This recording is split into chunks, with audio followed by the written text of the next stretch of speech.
Good morning to all. Today we are going to discuss Unit 2 Environmental Assessment. So, the first topic Screening and Scoping in EIA. So, the steps in the EIA. So, normally in the step and process we are discussed in Unit 1. So, the first topic our environmental assessment also. What is the procedure we have to do for the screening and scoping in environmental impact assessment? So, first screening, scoping, impact and prediction, impact mitigation. So that means impact identification and prediction. Then here we have to do the mitigation process, reporting, decision making, monitoring and evaluation. While doing the screening process, is an environment impact assessment necessary? This is our initial screening process. Then what should be included in the study? That is the scoping. After that, we have to identify and prediction what aspect of the project will cause impact on the environment. Based on that prediction, we have to move for the mitigation process. How can the design be changed to reduce the predicted impacts? Then we have to do the reporting. What are the key issues to be taken into account by decision makers? Then move from the decision making. Do the benefits of the project may be in the social and economical, like the economic or the social, what basis the benefit are occur the particular project outweigh the environmental cost, where the environmental impact correctly predicted. That is the monitoring and the evaluation process. So see in the industry, so the screening and the scoping of in EIA. Okay, so what is the initial screening stage? Okay, we have to do in the industry based. So this is the power and mineral plant works.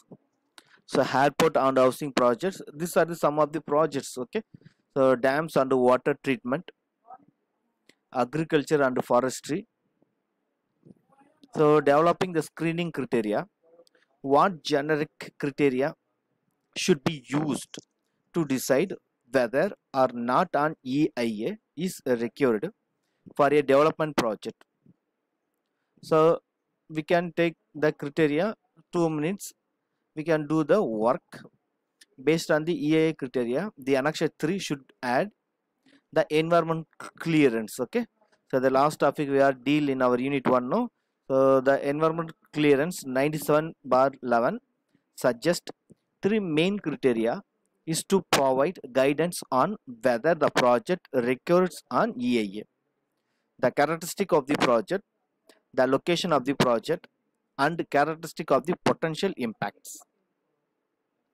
The project characteristics are the size of the project, cumulation with other development, use of natural resources, production of waste, pollution and nuisance, risk of accidents.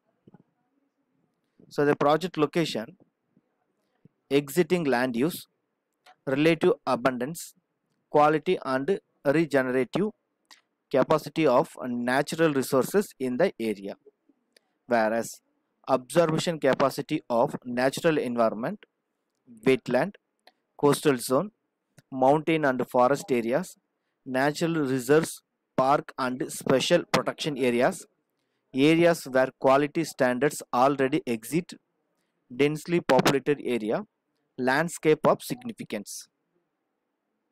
The characteristic of potential impact, the extent, geographical area, size of population affected, then transboundary nature, magnitude and complexity, probability of impact, duration, frequency and reversibility.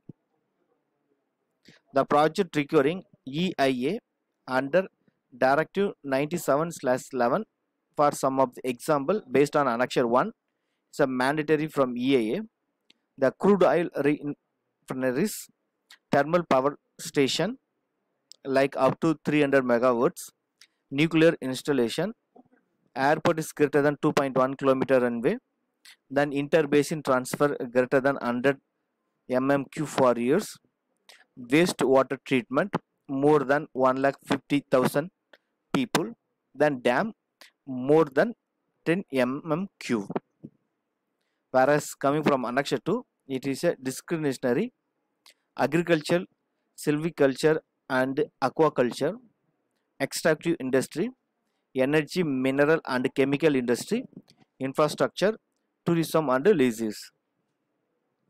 So the screening checklist, the project description, physical characteristic and effects, land use requirements, exiting use and status of the site, exiting use and status of surrounding area, type and quantity of residues and emissions, human implications, environmental implications.